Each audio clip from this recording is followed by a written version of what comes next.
Bonjour à tous, bienvenue pour ce nouveau culte, bienvenue sur notre chaîne YouTube. Nous sommes ravis de vous retrouver dimanche après dimanche, de vous retrouver de plus en plus nombreux et de vous voir participer. Alors, je ne vais pas vous dire saluez-vous d'un saint baiser, mais n'hésitez pas à vous saluer les uns les autres, à laisser un petit message, à chatter, à dire un petit bonjour, un petit coucou. Nous sommes heureux à chaque fois qu'une personne se manifeste pour que nous puissions nous rendre compte que nous sommes réunis tous ensemble. Et malgré les circonstances, Dieu est au milieu de nous, puisque c'est lui qui nous rassemble. Et là où deux ou trois sont réunis en son nom, eh bien Dieu est avec nous. Il nous l'a dit dans sa parole. Et donc ce matin, parce que nous sommes réunis tous ensemble, eh bien Dieu est là. Je voulais évoquer en introduction de ce culte deux petites choses. La première, c'est un passage qui m'a été rappelé dans Ésaïe, chapitre 26, versets 3 et 4. Je vous en fais la lecture. Ésaïe 26, 3 et 4. À celui qui est ferme dans ses sentiments, tu assures la paix parce qu'il se confie en toi.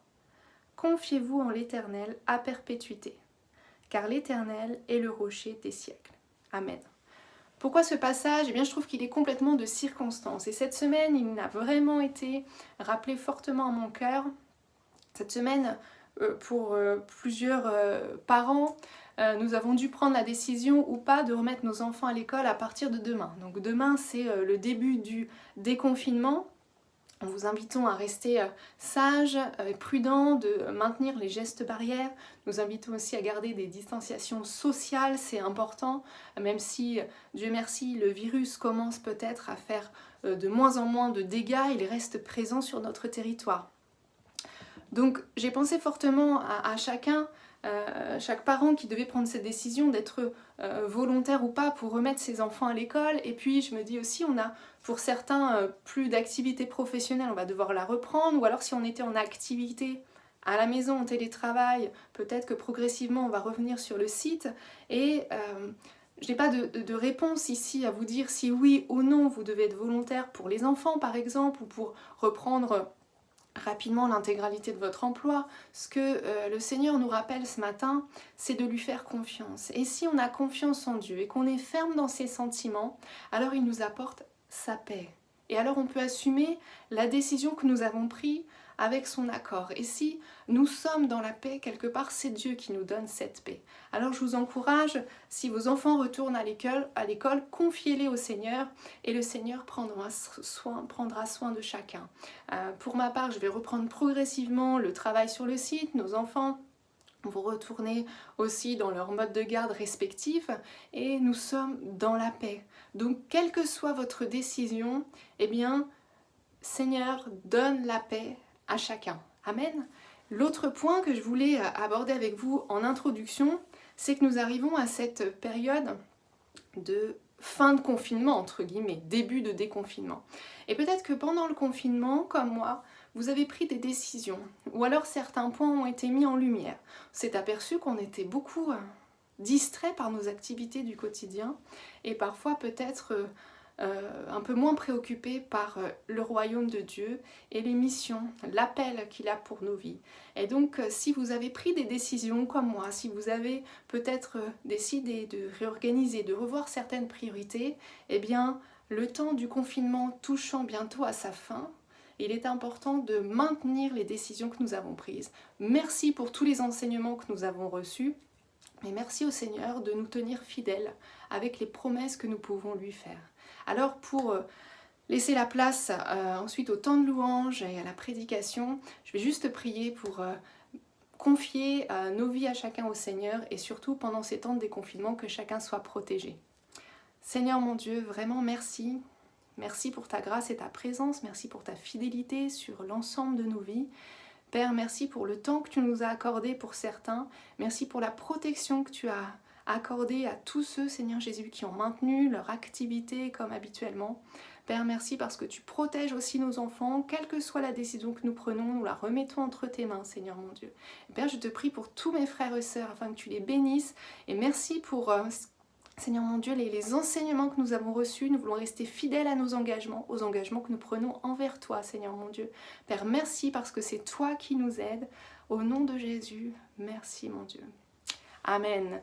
Amen. Eh bien, très bon culte à tous et encore vraiment, c'est une joie de nous retrouver avec vous dimanche après dimanche. Je laisse la place à la louange. À très bientôt. Bonjour à tous. On va louer le Seigneur ensemble. On va chanter ce premier chant, Hosanna. Un chant célèbre. Un chant célèbre, les yeux se tournent vers toi.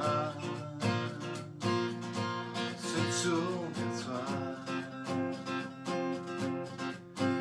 L'espoir naît, les cœurs soupirent après toi.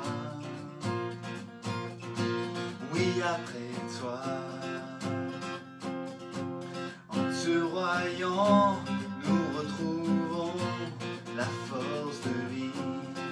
Quand nous sommes dans ta présence, quand nous sommes en ta présence, nos craintes fuient, elles s'enfuient. Hosanna, Hosanna, tu es le roi, le sauveur, à toi la gloire et l'honneur. Hosanna, Hosanna, nous t'accueillons parmi nous, sois le bienvenu, ô Jésus. Entends le son.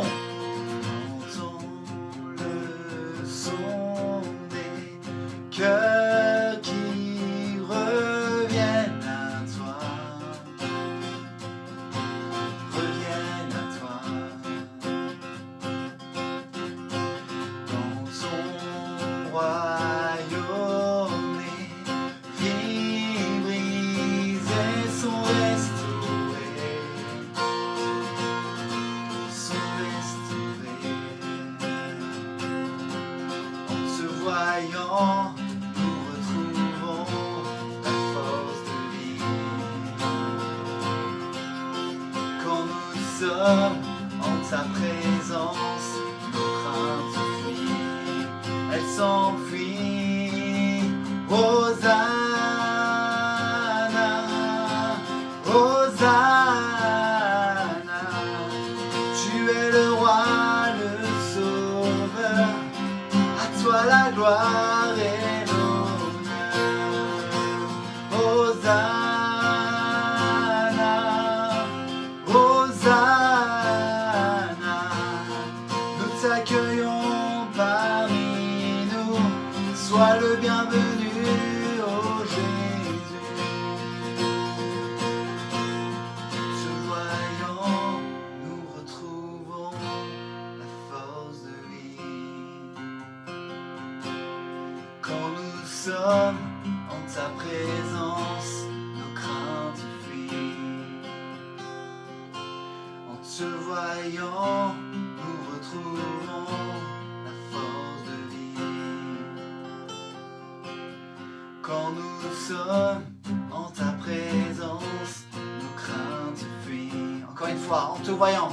En te voyant, nous retrouvons la force de vie.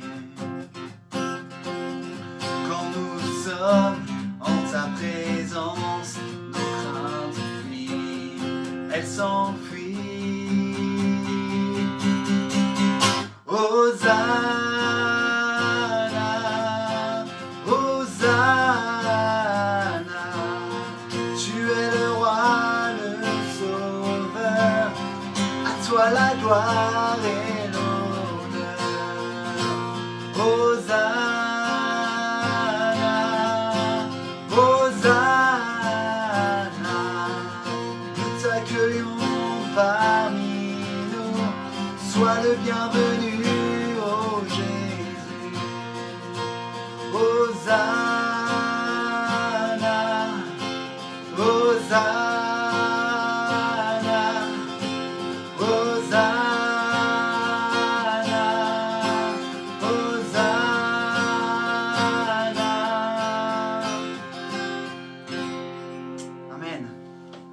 On va chanter ce chant. Que la louange résonne. Que notre louange résonne sur les réseaux sociaux.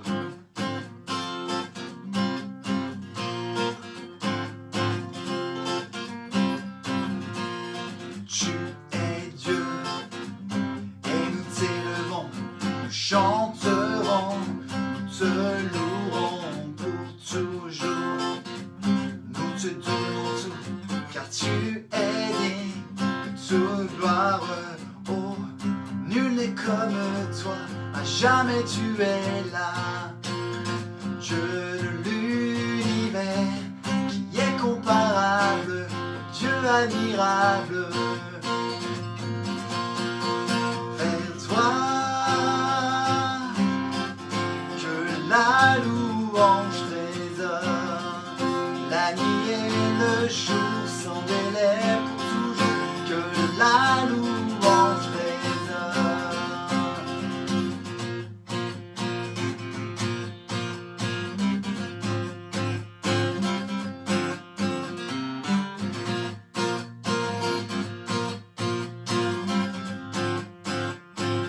Infini, infini, ton amour rayonne, ta gloire nous remplit de ta vie. Pour l'éternité, la création te chante, oh, nul n'est comme toi, à jamais tu es là. Dieu de l'univers, qui est comparable au Dieu admirable. Tous ensemble. Vers toi, que la louange résonne, la nuit et le jour sans délai pour toujours, que la louange résonne. Vers toi, que la louange résonne, la nuit et le jour sans délai pour toujours, que la louange résonne. Vers toi, vers toi, que la louange résonne, la nuit et le jour sans délai pour toujours, que la louange résonne. Vers toi, que la louange résonne, la nuit et le jour sans délai pour toujours, que la louange résonne.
cher fils, que son cher fils est devenu mon frère, et que je suis, et que je suis l'héritier du grand roi.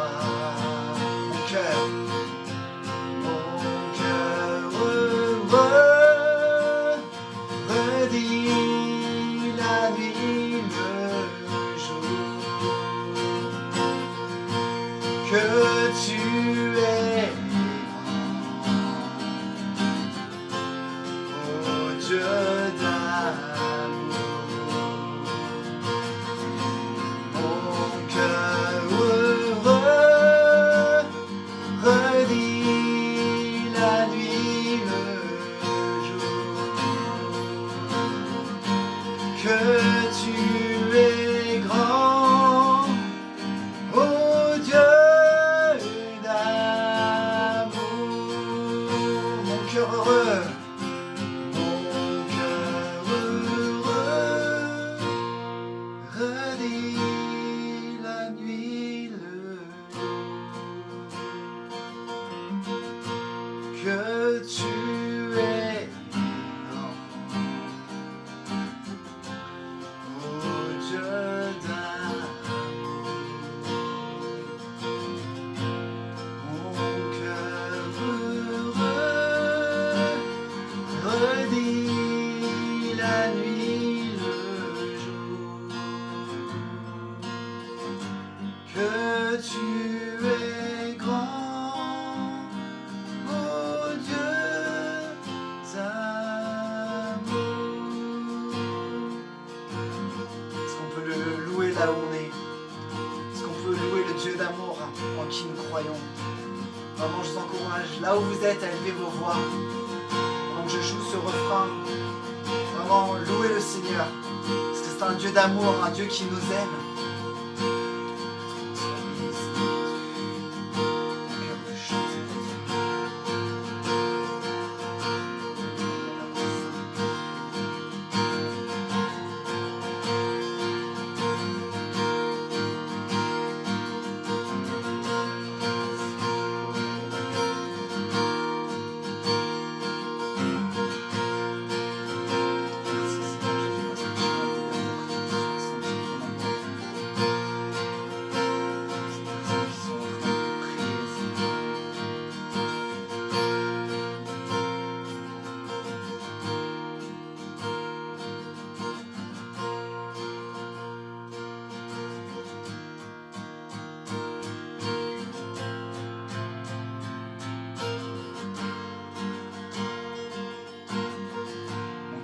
Cherche Dieu puissant,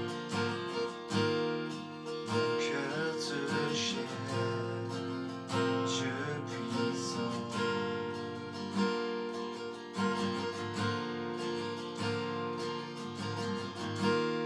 Je me prosterne malgré mes faiblesses.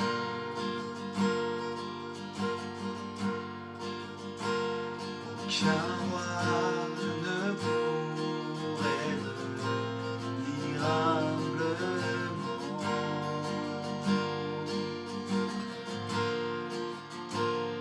Sauver mon âme, guérir mon cœur. Je n'ai rien de plus. Je n'ai rien de plus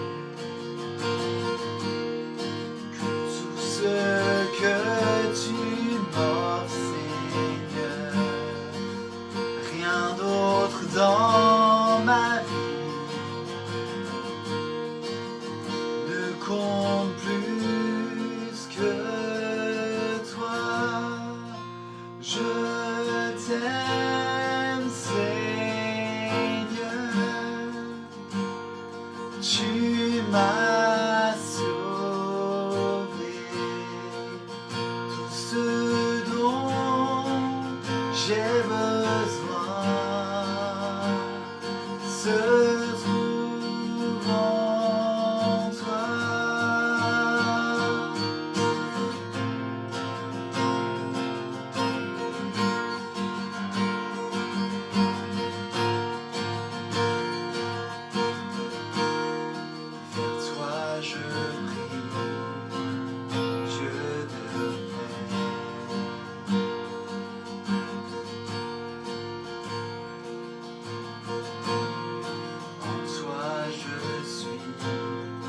je me confie.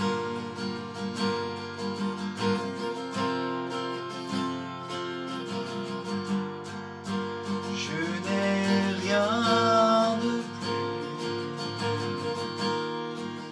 Tout ce que tu m'offres, Seigneur, rien d'autre dans ma vie ne compte plus que toi. Je t'aime, Seigneur, tu m'as sauvé. Tout ce dont j'ai besoin se trouve en toi. Je t'aime, Seigneur, tu m'as sauvé. Tout ce dont j'ai besoin se trouve en toi. Est-ce qu'on peut chanter en toi, Jésus, je suis libre? Je vous invite à chanter, à croire que c'est le sacrifice de Jésus à la croix qui nous a totalement libérés de nos péchés et qui nous permet de nous tenir maintenant aujourd'hui devant Dieu et d'être déclarés justes. C'est grâce à Jésus-Christ et c'est pas grâce à nous. Vraiment, je vous invite à le chanter si vous le croyez. En toi, Jésus, je suis libre. En toi, Jésus, je suis libre. Voici ma vie, Seigneur. Voici ma vie, Seigneur.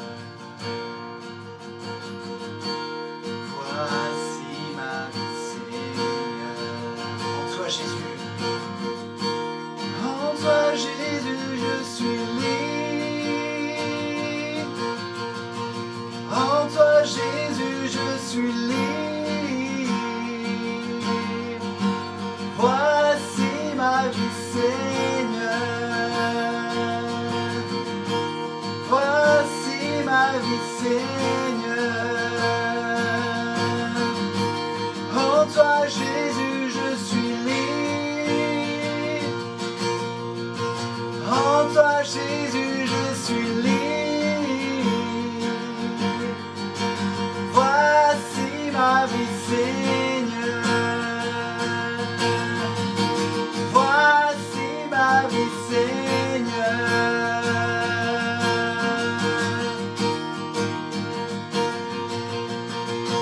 Je t'aime, Seigneur.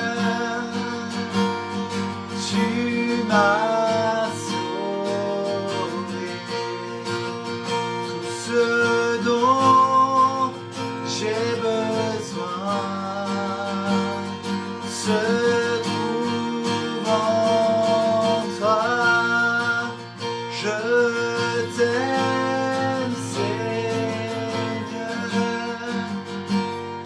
Tu m'as sauvé. Tout ce dont j'ai besoin se trouve en toi. Amen. Gloire à Dieu. Merci pour ces instants qu'on a pu partager ensemble. Que le Seigneur vous bénisse richement. Et je vous laisse en compagnie du pasteur pour la parole de Dieu. Bonjour à tous, chers amis, chers frères et sœurs, Église de Jésus. Je suis content de vous retrouver pour ce culte de dimanche matin. Et j'ai choisi de le faire dans notre sanctuaire.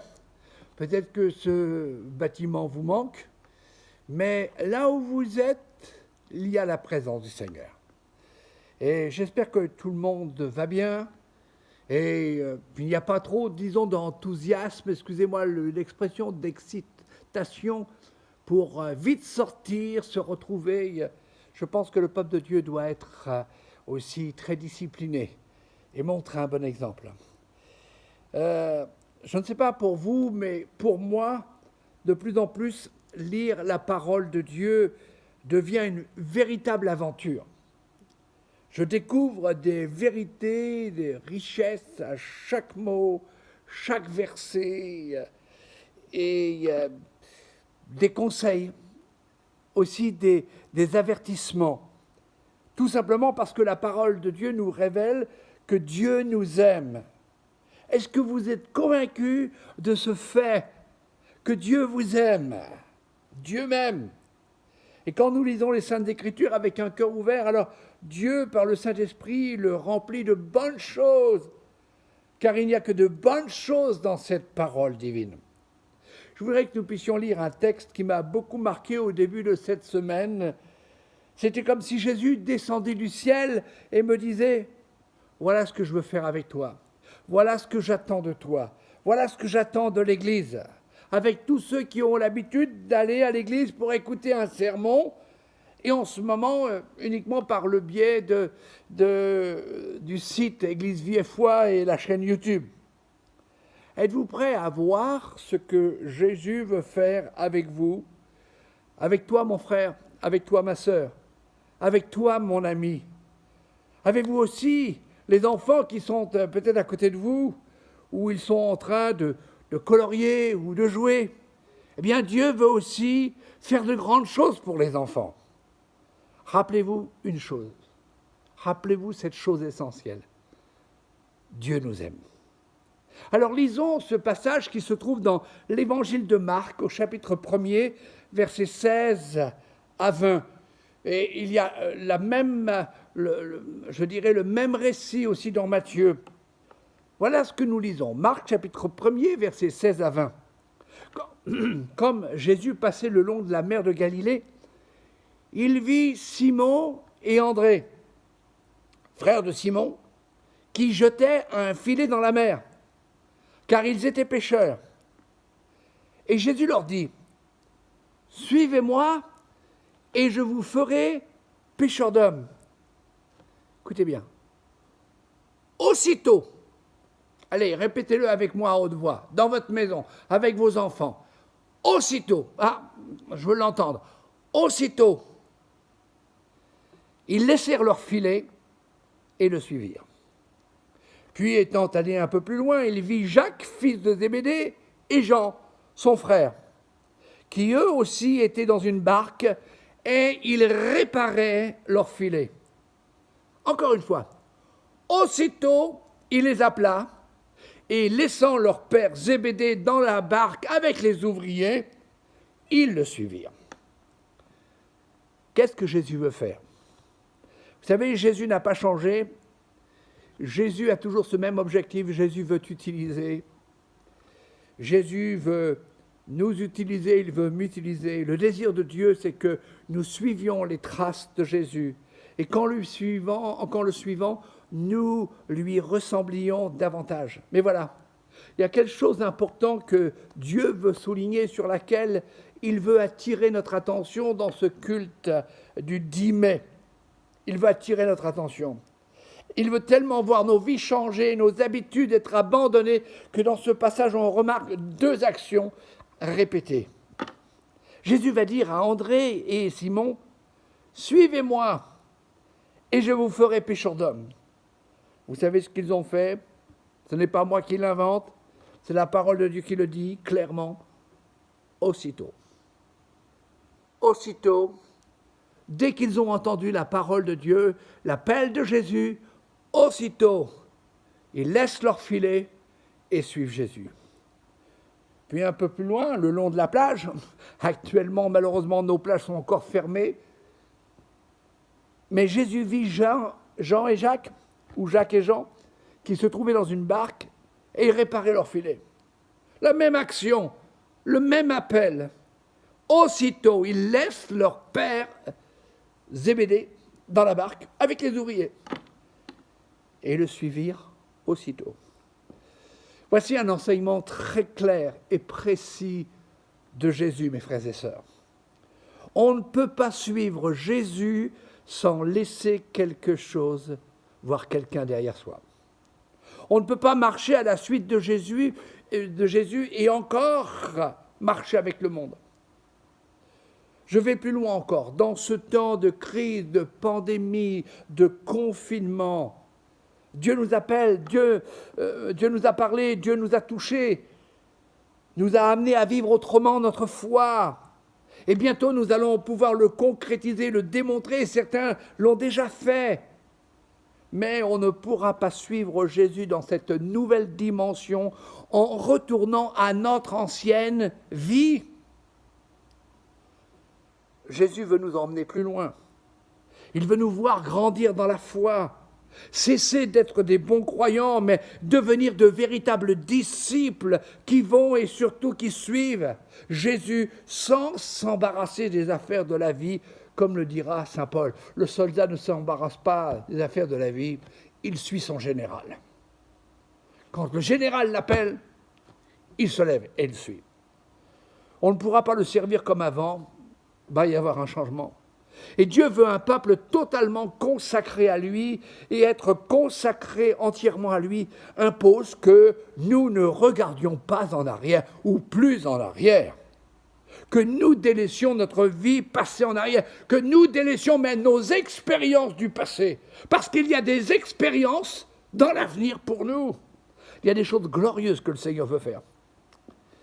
Quand Dieu nous appelle, et il nous appelle pour que nous soyons lumière du monde, celle de la terre, amour et grâce de Dieu révélés au monde perdu, monde désespéré, angoissé. Et je crois que tous répondent à cet appel, mais on ne pourra pas faire beaucoup pour le Seigneur si nous ne faisons pas comme André, Simon, Jacques et Jean, si nous ne laissons pas notre vie ancienne, notre ancienne façon de fonctionner en tant que chrétien.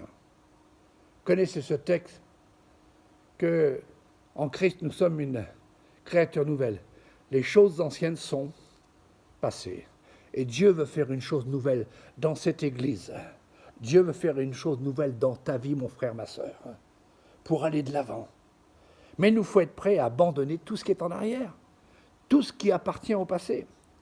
Les affections de ce monde nous empêchent toujours d'aimer, d'obéir et de servir pleinement Jésus.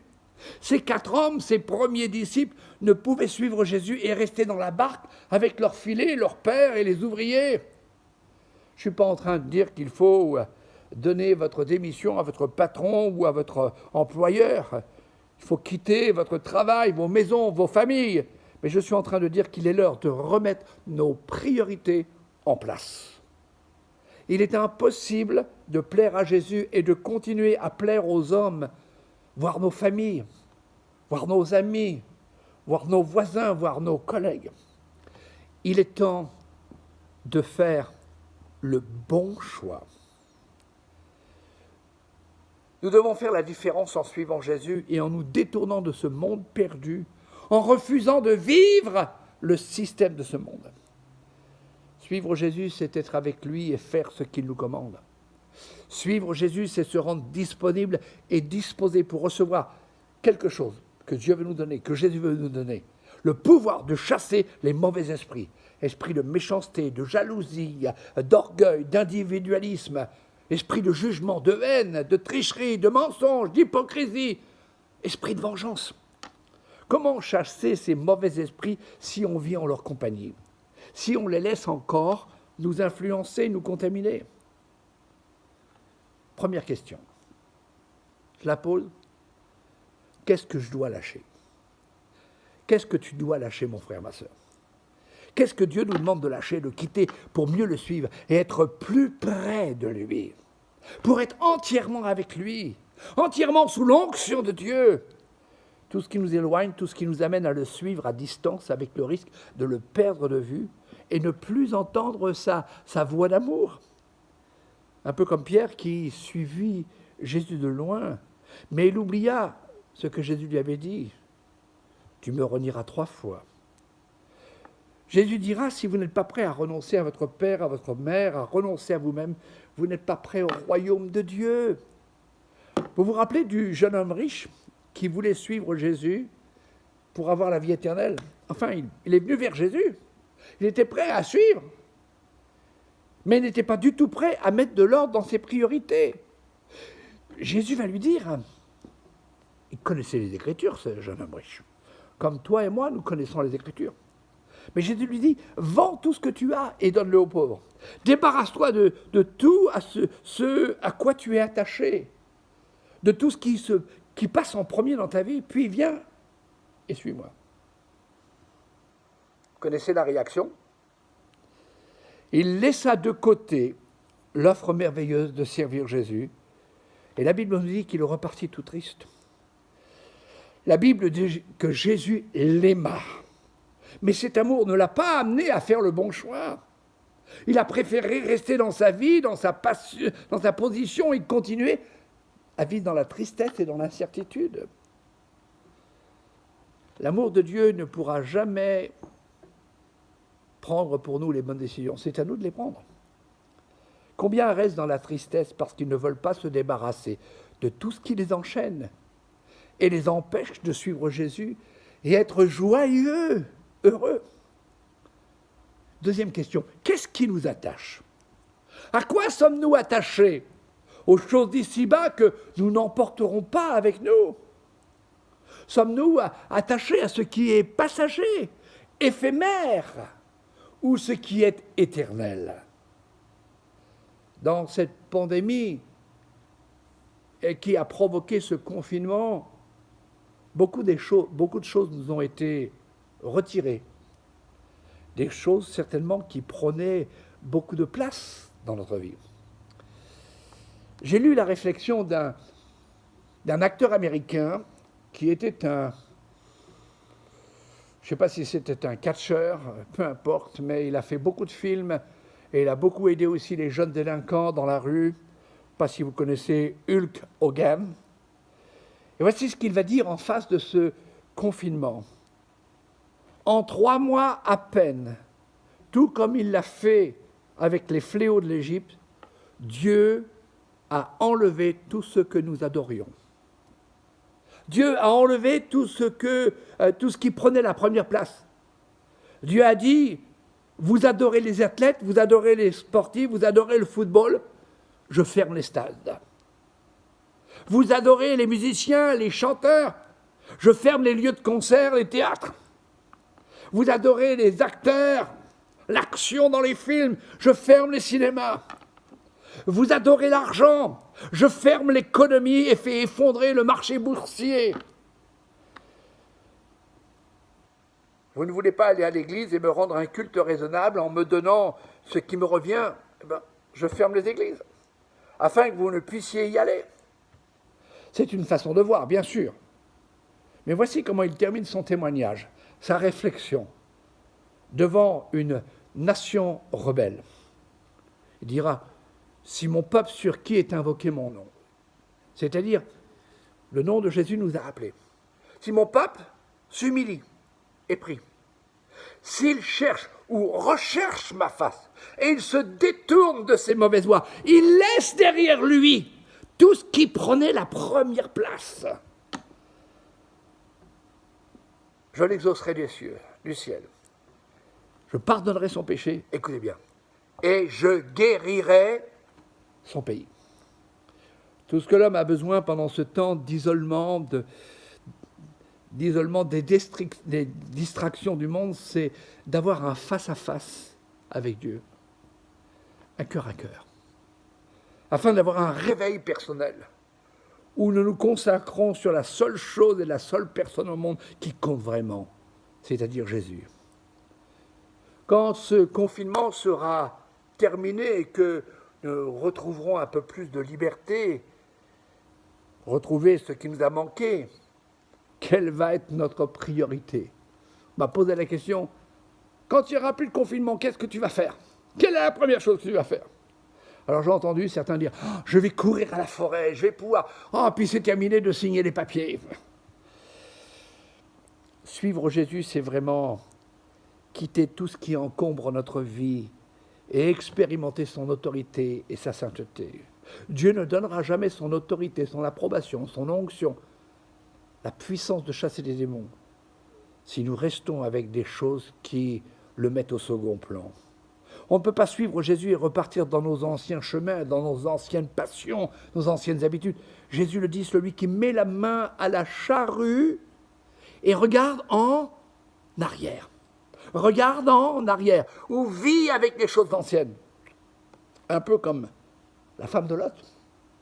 Dieu avait dit à Lot, à sa femme, à ses filles, ne vous retournez pas, partez, fuyez, avancez, il y a une autre vie qui vous attend. Malheureusement, nous le savons, la femme de Lot était trop attachée à ce qu'elle laissait pour sauver sa vie. Elle regarda en arrière et elle fut transformée en une statue de sel. Je prie qu'on ne soit pas réellement transformé en une statue, en une momie évangélique. Jésus dira à plusieurs, suis-moi, suivez-moi. Et certains répondront, je veux bien te suivre, mais laisse-moi enterrer mon père, ma mère. Et vous savez ce que Jésus répondra? Laissez les morts enterrer les morts. Je veux bien te suivre, mais pas maintenant. Laisse-moi encore un peu de temps. Certainement pour mieux m'éloigner de toi, pour mieux devenir la proie de Satan qui veut notre destruction. Suivre Jésus, c'est un choix personnel. C'est parce que nous l'aimons. Ne suivons pas Jésus par tradition, ou le suivre par crainte, le suivre par obligation. Jésus ne force personne. Mais son désir, c'est que nous soyons avec lui, et c'est sa présence à nos côtés, en nous, qui nous permettra de délaisser les choses d'ici-bas, d'abandonner nos affections terrestres, nos penchants, nos infidélités, notre tiédeur. En ce moment où nous avons tous hâte de nous retrouver ensemble dans nos églises, je pose une autre question. Est-ce que ce sont les murs de nos églises qui font la présence de Dieu? Est-ce que ce sont les bâtiments où nous réunions qui rendent la présence de Dieu sensible à nos cœurs? Est-ce que ce sont nos chants, nos rassemblements, cette belle musique entraînante, émoussant quelquefois, simplement, malheureusement, nos sentiments, nos émotions? Ça devient une certaine liturgie. Si c'est cela, alors nous sommes des religieux attachés à la tradition. Dieu nous a permis de vivre l'Église en dehors de ces murs, pour nous rappeler que notre mission n'est pas dans les murs de l'Église, mais à l'extérieur. C'est à l'extérieur qu'il veut nous envoyer. Et c'est pour l'extérieur qu'il veut nous revêtir de son autorité pour chasser les mauvais esprits. Est-ce que vous pouvez dire un « Alléluia » ?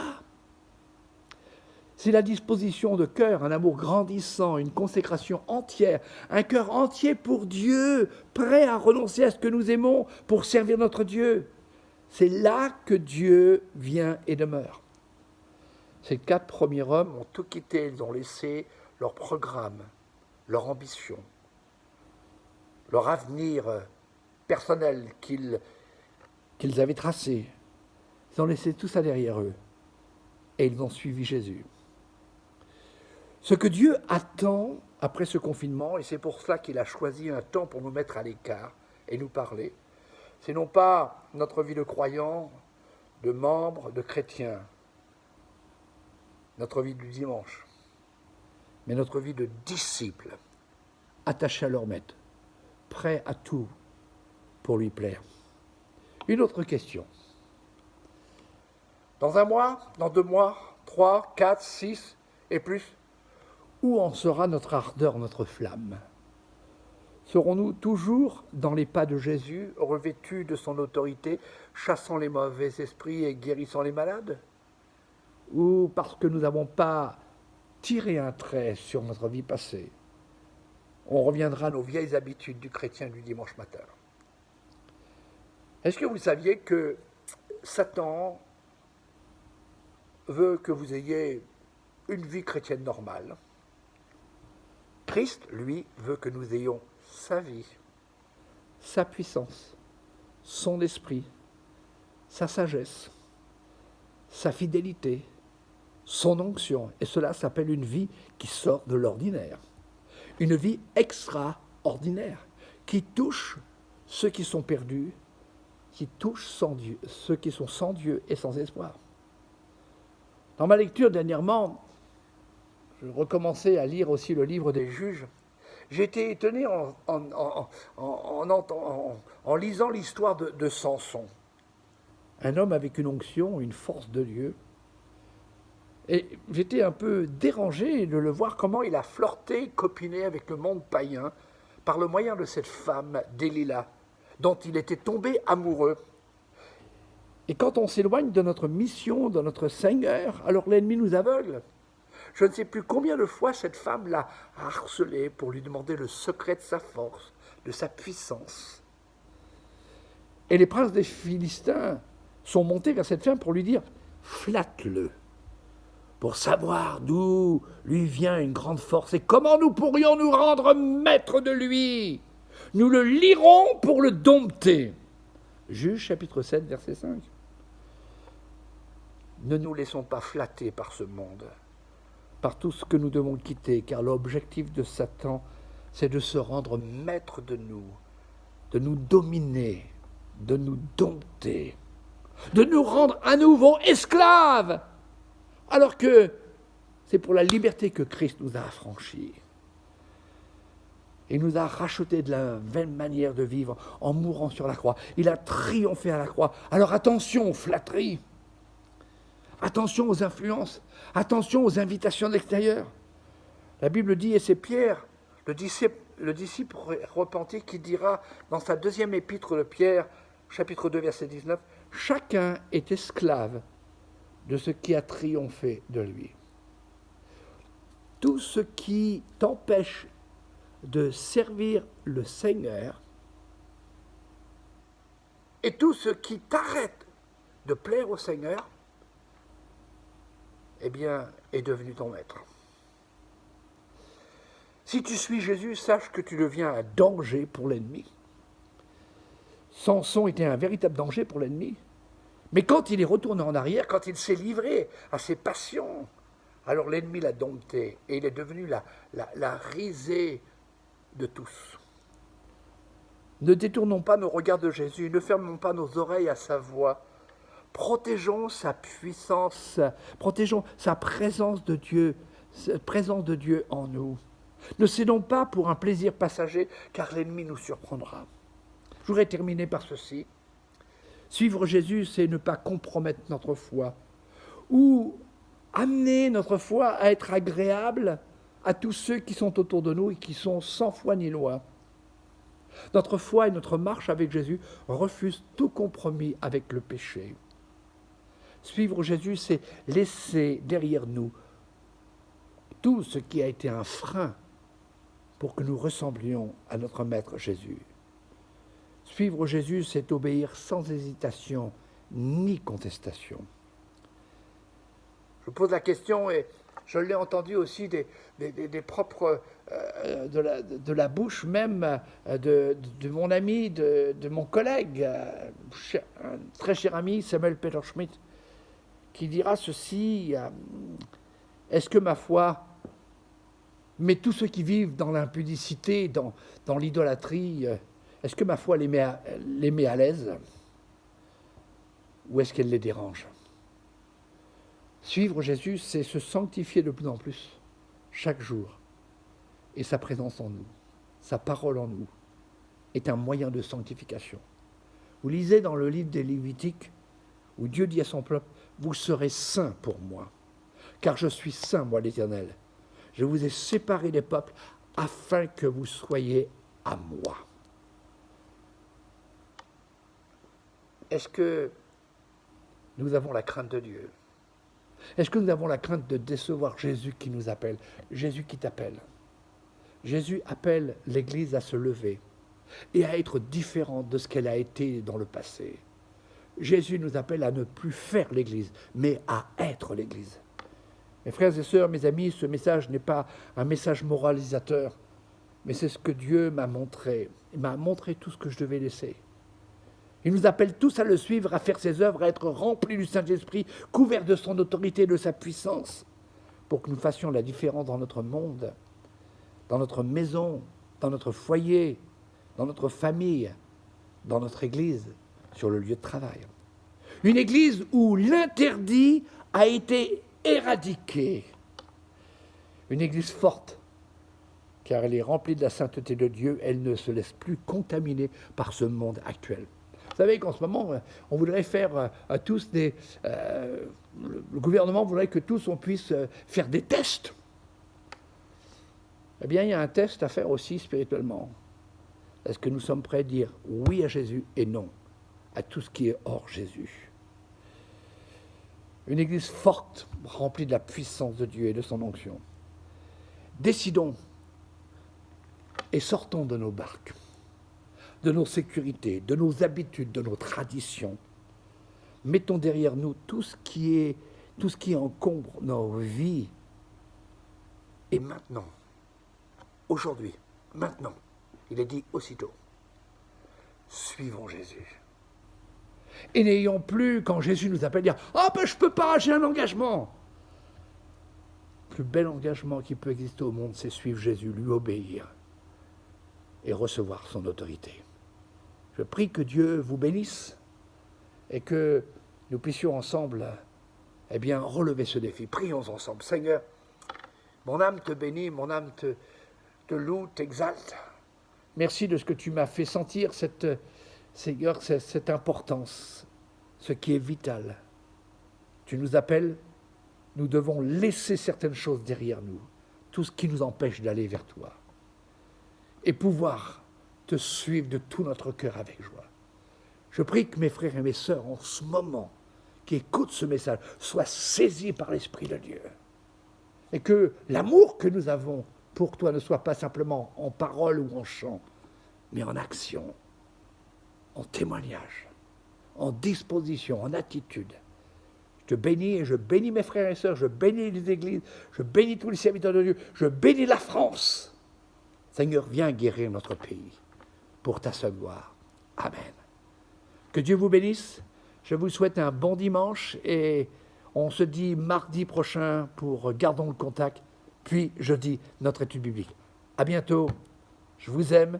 Vous nous manquez. Que Dieu vous bénisse. Rebonjour à tous, une dernière petite intervention pour vous dire qu'on a eu à cœur de vous apprendre un chant. Notre église, même si elle ne se réunit pas, elle continue d'œuvrer, d'exister et on veut continuer à apprendre des chants pour glorifier Dieu. Et on a décidé de mettre en ligne un chant qui s'appelle « J'élève un Alléluia » qui vient de l'église Bethel Church et qui vraiment nous a parlé pendant ce temps de confinement. J'élève un Alléluia en présence de mes ennemis, j'élève un Alléluia plus fort que tous les doutes en moi. Et on voudrait vous encourager à le chanter, à l'apprendre, parce que le projet c'est que quand on se retrouvera tous ensemble de nouveau dans les locaux de l'église, on le chantera tous ensemble et on pourra glorifier et louer Dieu avec ce chant. Donc n'hésitez pas à écouter en boucle ce chant, vous allez pouvoir trouver le lien juste ici normalement. Voilà, vous pouvez cliquer après cette vidéo. Et encore un grand merci à toute l'équipe technique et puis aux membres de la louange qui se sont mobilisés chez eux pour faire cette vidéo. Donc n'hésitez pas et à très bientôt.